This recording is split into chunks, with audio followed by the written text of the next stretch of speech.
The wind pressed close to the cliff like a hand against a door that did not want to open. Elias stood on the narrow ledge with the sea below him and the black mouth of the rock arch to his right.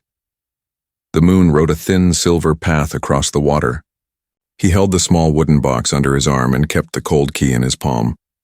He felt the presence beside him, soft, careful, loyal, as if Elowen stood there with bare feet and a shawl pulled tight, though his eyes could not see her. He tested the ledge with his heel. The stone shed tiny pebbles that fell, clicked, and were swallowed by the water. He did not rush. He measured the distance to the arch by breaths, not by steps. When a wave rose high, he stood and waited. When it fell, he moved again. In his mind, he said simple things to himself the way a child speaks to a horse. Easy. Careful. Good. The arch was low. Elias had to bow his head.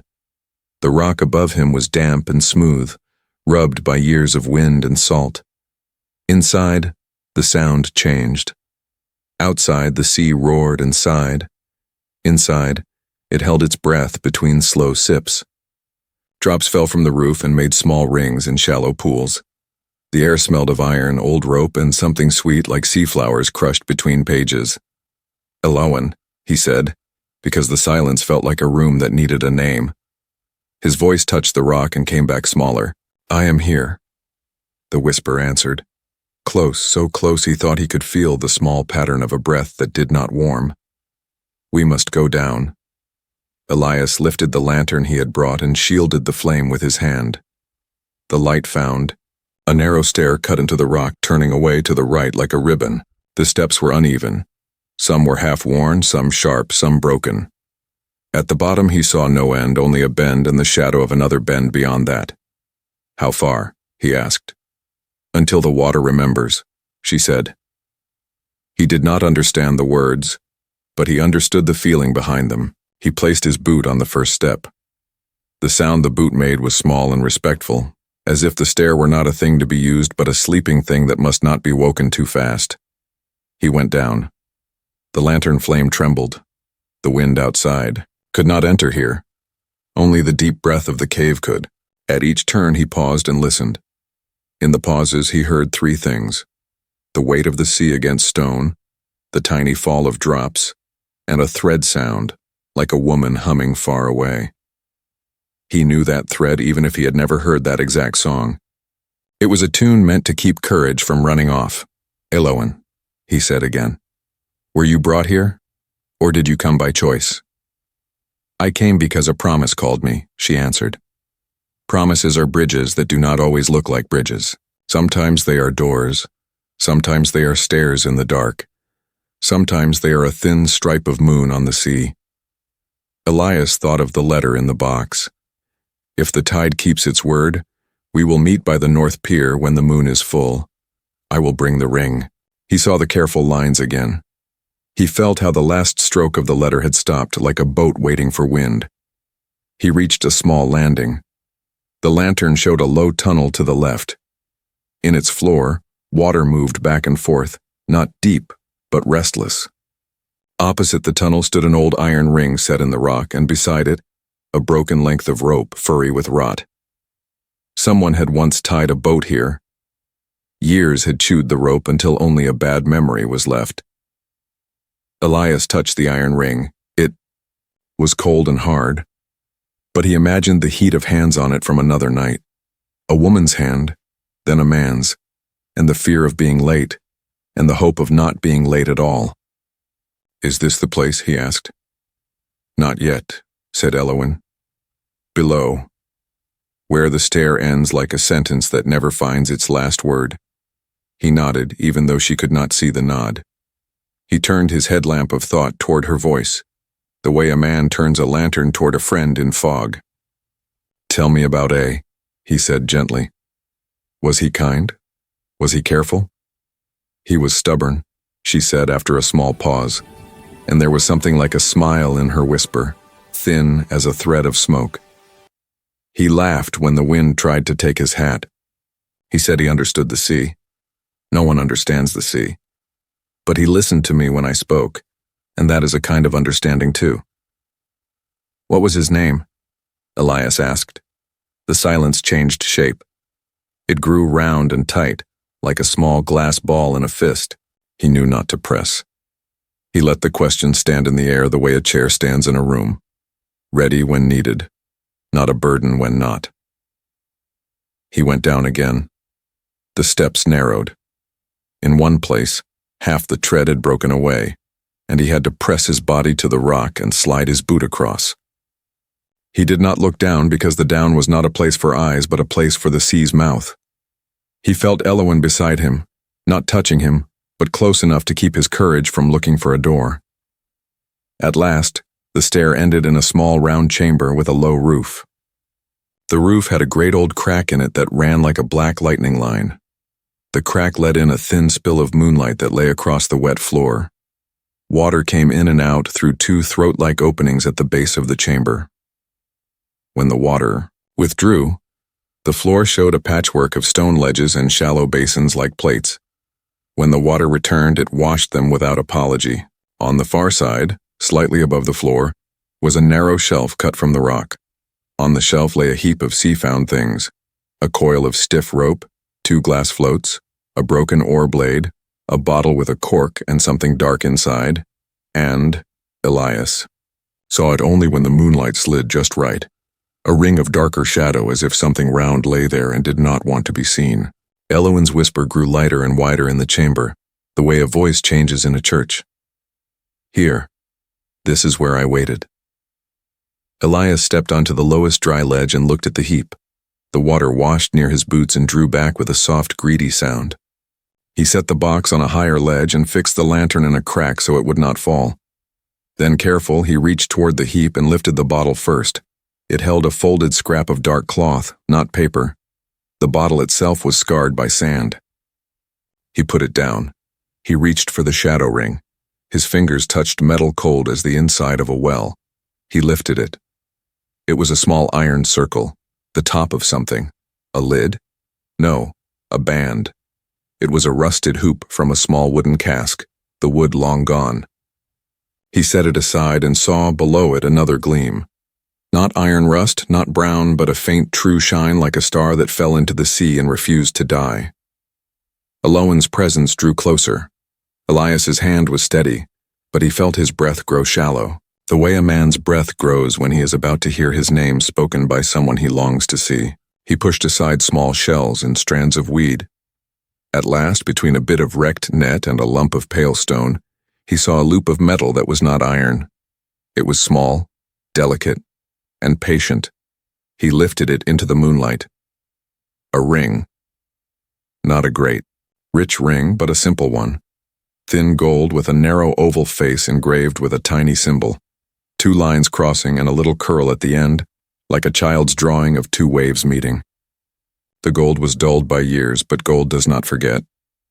It waited for light and then answered. Elias held the ring in his palm. The key hummed against it like a second heart.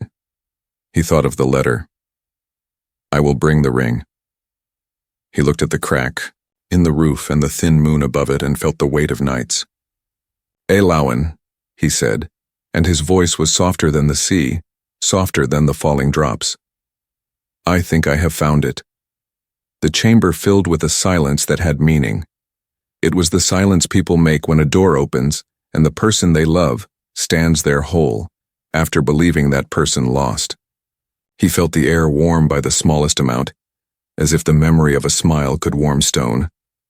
Thank you, she whispered. But the thank you did not sound like a thing finished. It sounded like a hand held out. Elias set the ring on the palm of his other hand and considered the locket in the box above him. A thought came slow and simple.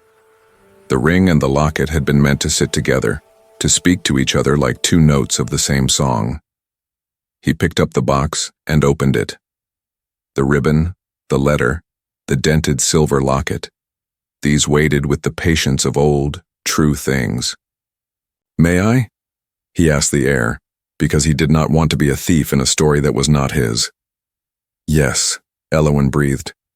He placed the ring in the box beside the locket. For a moment, nothing changed. Then the key in his hand grew warm, and the lantern flame stood straighter, as if a draft had turned. Somewhere far above, he thought he heard the old house relax, wood shifting a little, a breath leaving a chest. "Tell me," he said softly. "What happened, Elowen? Not all at once. Just the next piece." She did not rush. The sea moved in and out like someone sleeping. Her voice, when it came, carried the rhythm of that breath. "I was to meet him here," she said. "By the old rope ring. We planned it for the night of the full moon. I wore the blue ribbon so he would know me even under a shawl. I left the house while the village slept. The wind scratched at the lamps, but it did not blow them out. The cliffs had more voices than usual. I think the dead were listening to see if I would become one of them." Elias listened without moving. His eyes made small maps of the steps and ledges so his mind would not break the spell. "I came down the stair," Elowen went on, "and I waited. I heard the oars before I saw the boat. He came alone. He always said he could do a thing if it needed doing." He laughed, and the laugh broke short because the sea threw the boat at the rock. "But he was strong and made it right and tied the rope there." Her voice turned tender on the word strong, like fingers on a scar. "He lifted my hand and asked, 'Will you go with me?' I said, 'I will go even if the sea stands up and blocks the way.' He kissed my hand. He reached into his coat and brought out the ring." Elias's look went to the ring in the box, to the soft shadow it made on the old wood. He said, "We will tell the world when we are safe in the city. Until then, let this be our promise."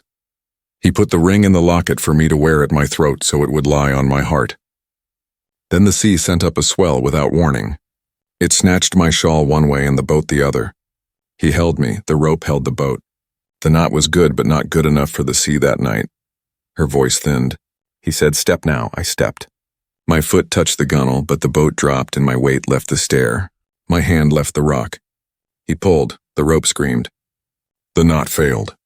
The boat went back hard. We both fell. He fell into the boat. I fell into the water. Elias closed his eyes for a breath and opened them. He kept his mouth shut so her story would not crack. "The water was not cold at first," Elowen said, surprised even now. "I thought I would float up like a leaf, but the sea took my skirts and pulled. It put me against the rock and kept me there like I was a page it would not let the wind take. I saw the boat turn. I saw him stand, reach, and then the next wave lifted him. He tried to come back, he tried. But the sea had its plan. It took me down the low throat where the water runs into the little cave." Her whisper moved toward the lower opening. "There," Elias looked. Water pushed in and slid out through a narrow black mouth at floor level. Between waves, a dark pocket of space showed and then filled. He felt the old ache of a man who cannot undo a knot tied by time. "I did not die fast," Elowen said. "It is strange what the body wants, to live even when the mind is ready to be a story." I held a breath, I lost it. I found another. I touched the roof and pushed. I thought maybe if I could rest my feet here I would be lighter. But I was only a bundle in the sea's hand. Her voice softened to almost nothing. When I woke, I was not in my body. I stood here on this stone and looked at my shawl on the rope like a flag for a little lost country. I felt the ring like a warm, small sun on my chest. Then the warmth went. The locket broke. The ring slid away and hid under the boat hoop. I tried to lift it, but I had no hands. He did not come back that night. The storm carried him past the headland. In the morning, people found his boat empty. They said the sea had eaten him. But it did not. I would know if it had. Elias let the water's breath count to 5 before he spoke. "You think he lived?" "I know he lived," she said. "Some part of him lived long enough to keep a promise. He left a letter in the old church after. On the back pew under the hymns, it said he could not come again until he had paid a debt. It said he would return before the sea took my house. The sea took my house before he returned." Her whisper did not break. It thinned only in the middle, then found itself again. "So I waited where the promise was made. I learned the sounds of tide and stone. I learned the footsteps of fishermen above. I learned the smell of storms before the first cloud forms. I called to those who could hear, few hear." "You heard?" Elias looked at the ring. He felt its quiet weight. He thought of the church bell that sounded tired at night. He saw a back pew in his mind and a shape kneeling, and a letter pressed under a book where God's songs are kept. "I will go to the church," he said. "In the morning." Or before morning if this path is not too cruel going up. You must rest, Elowen said softly, and the tide will lift angry soon. She does not like men to take from her hands even when the taking is a giving back. As if the sea hurt her, a stronger wave pushed into the chamber. It climbed the ledges and reached for Elias's boots. He stepped higher and lifted the box. The lantern flame guttered and then stood. He secured the box lid, slid the key into the lock and turned it once, not to trap, but to bless. He tucked the box under his arm again. He looked at the ring inside one last time, and the locket beside it.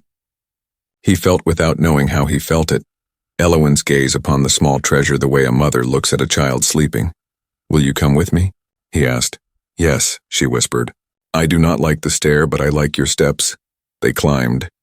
The stair seemed steeper going up, though Elias knew that was only his legs telling the truth about work. He kept one hand on the rock and the other on the box. At the broken place, he pressed his cheek to cold stone and slid his boot along the hidden notch he had found before. For a moment his heart stuttered like a bird at a window, then it found its beat again. At the first landing with the iron ring and the rotten rope, he paused to breathe. He touched the ring with 2 fingers. We will tie another knot, he said. Not with rope, with answers. Above the arch, the outside wind waited. He stepped out onto the ledge. The night had deepened. The lighthouse blinked once, then again. The village showed fewer lights now, as if sleep had taken some houses in its net. The path along the cliff still looked thin and mean, but it led home. Elias moved with care. The sea sent up words in its old language, but he did not listen to them now. He listened to the softer voice at his shoulder that said nothing and said everything. When he reached the hidden stair in the grass, he looked back. The arch was only a black cut in the rock again.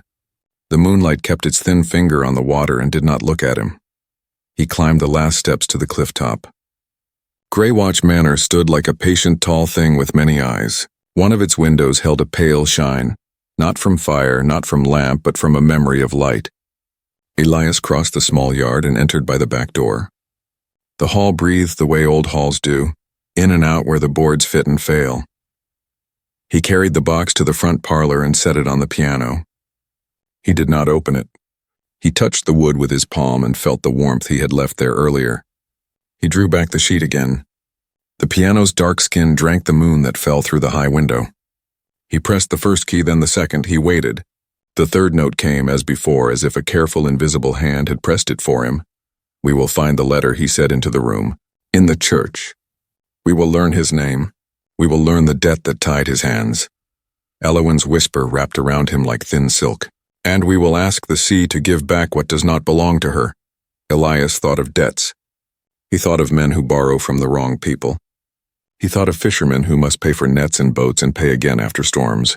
He thought of a debt that could keep a man from the woman he loved, and of a promise strong enough to find its way even after both bodies were lost to each other.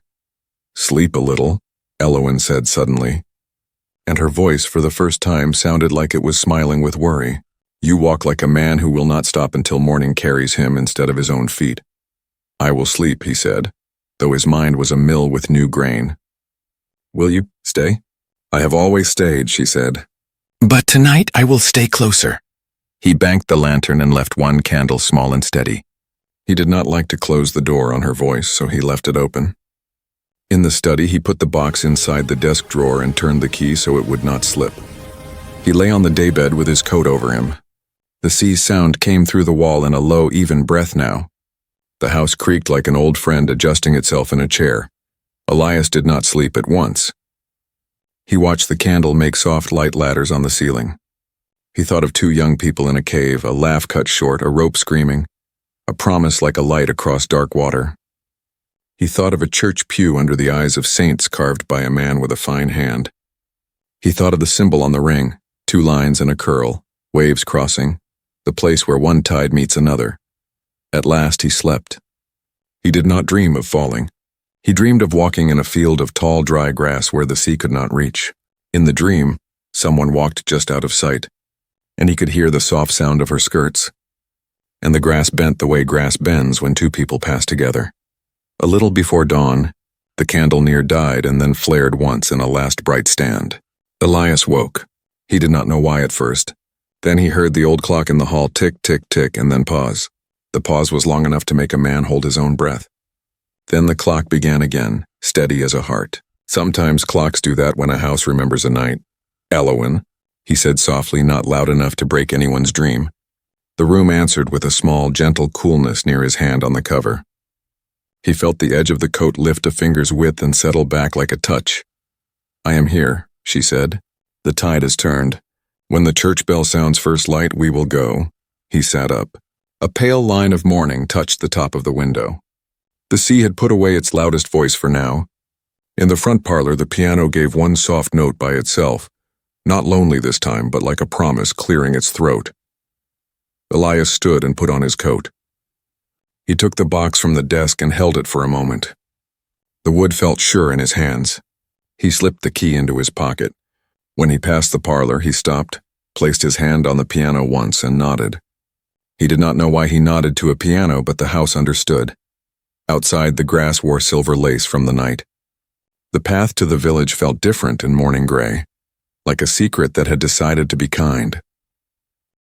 The lighthouse, now pale in the sky, looked like a man in a long coat who had stood all night and now wished for tea. Elowen moved beside him. He did not hear her feet, but he felt the way the air changed along his arm when she drew a little nearer, then a little farther, the way two people do when they walk and speak without words. They reached the lane. Smoke rose from a few chimneys like thoughts. A dog barked once and then decided the morning was too young for opinions. The church stood at the end of the small square, a modest stone place with a short tower and a bell that looked tired even when it hung still. Its door was old oak with iron hinges that had been black once and were now brown. Elias paused with his hand on the latch. "If we find his letter," he said, "we will learn his name. Names have weight. They make people more real than the sea's stories."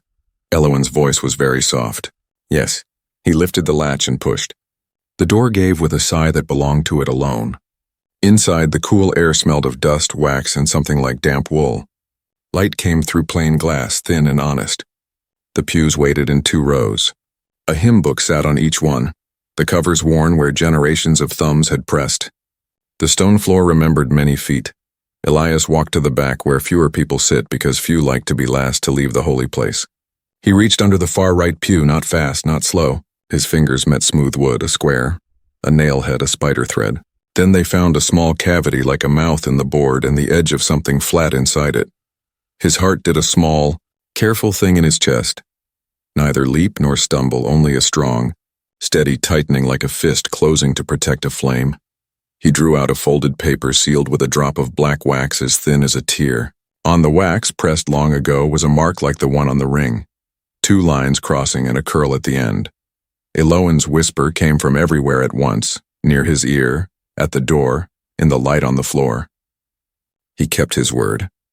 Elias held the paper in both hands as a man holds a newborn creature, afraid to harm it, afraid to drop it, sure it belongs to the world, but not ready to give it to the world yet. "Shall I open it?" he asked, though he already knew the answer. "Yes," she breathed, and the bell in the tower made one soft sound as if it had heard.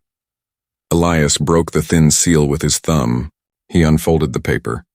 The edges were worn but not ruined. The ink was faded but still clear. He lifted it to the light. He began to read.